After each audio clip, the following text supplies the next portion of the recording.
BJP নেতাদের কয়েকজনকে আমরা খুব পরখ করলাম যে তারা মিচকে হাসছে, দেখ কেমন লাগে, যেন ব্যাপারটা এই রকম।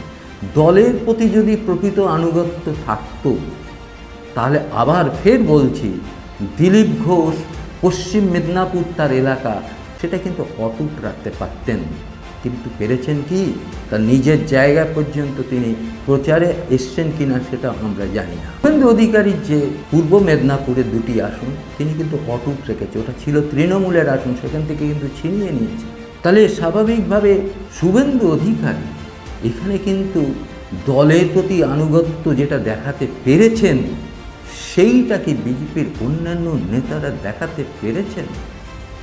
দলকে জেতানোর জন্য তার কিন্তু একটা বড় দায়িত্ব তিনি নিজের কাঁধেই তুলে নিয়েছিলেন।